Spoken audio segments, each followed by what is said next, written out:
Hi everyone, welcome to Beginners Cooking A to Z channel. இன்னைக்கு நம்ம சேனலில் new year special ஜவ்வரிசி பாயசம் எப்படி செய்கிறதுன்னு பார்க்க போகிறோம். ரொம்ப ஈஸியான ரெசிபி, 3 பொருள் மட்டும்தான் தேவைப்படும். இப்போ வாங்க வீடியோக்குள்ளே போகலாம். ஸ்டவ் ஆன் பண்ணிவிட்டு ஒரு பாத்திரம் வச்சுருக்கேன். 2 கப் அளவு தண்ணி சேர்த்துக்கிறேன். 1/2 கப் ஜவ்வரிசிக்கு 2 கப் அளவு தண்ணி சேர்க்குறேன். தண்ணி நல்லா கொதி வந்ததுக்கப்புறம் நம்ம ஜவ்வரிசியை சேர்த்துக்கலாம்.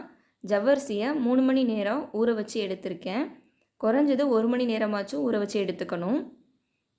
இப்போ ஜவ்வரிசியை ஆட் பண்ணிக்கலாம். ஸ்டவ்வை நல்லா ஹை ஃப்ளேமில் வச்சுக்கோங்க. இப்போ ஜவ்வரிசி ஒயிட் கலரில் இருக்கும். இது நல்லா வெந்து வந்ததுக்கப்புறம் கண்ணாடி மாதிரி இருக்கும். ஒரு 5 மினிட்ஸ் நல்லா வேகட்டும். இப்போ பாருங்கள், நல்லா கலர் சேஞ்ச் ஆயிடுச்சு, மிரர் மாதிரி இருக்குது. இந்த ஸ்டேஜில் நம்ம பால் சேர்த்துக்கலாம். நல்லா திக்கான மில்காக எடுத்துக்கோங்க. 2 கப் அளவு மில்க் சேர்த்துக்கலாம். பால் நல்லா திக்காக இருந்தால் பாயசமும் நல்லா டேஸ்ட்டாக இருக்கும். இப்போ பால் நல்லா கொதி வரட்டும். ஸ்டவ்வை மீடியம் டு ஹை ஃப்ளேம்லேயே வச்சுக்கோங்க.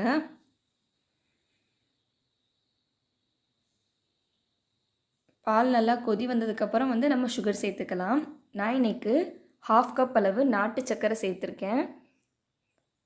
உங்களுக்கு 1/2 கப்பில் இருந்து 1 கப் வரைக்கும் நீங்கள் சேர்த்துக்கலாம். உங்களுடைய டேஸ்ட்டுக்கு ஏற்றாப்புல கூடவோ குறைச்சோ சேர்த்துக்கோங்க.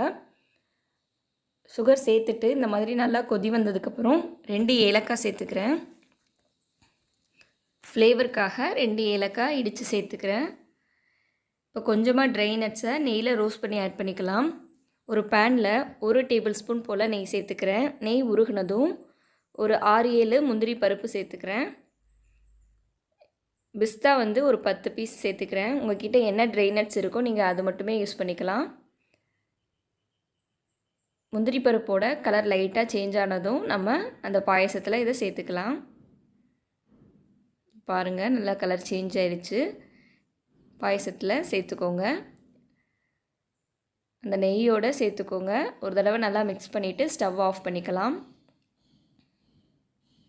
நம்ம கலருக்காக எதுவுமே ஆட் பண்ணலை. நாட்டு சர்க்கரையே நமக்கு நல்ல கலர் கொடுத்துருக்கு. இந்த ஈஸியான ஜவ்வரிசி பாயசத்தை கண்டிப்பாக ட்ரை பண்ணி பாருங்கள். இந்த வீடியோ பிடிச்சிருந்தா ஒரு லைக் பண்ணுங்கள். தேங்க்யூ.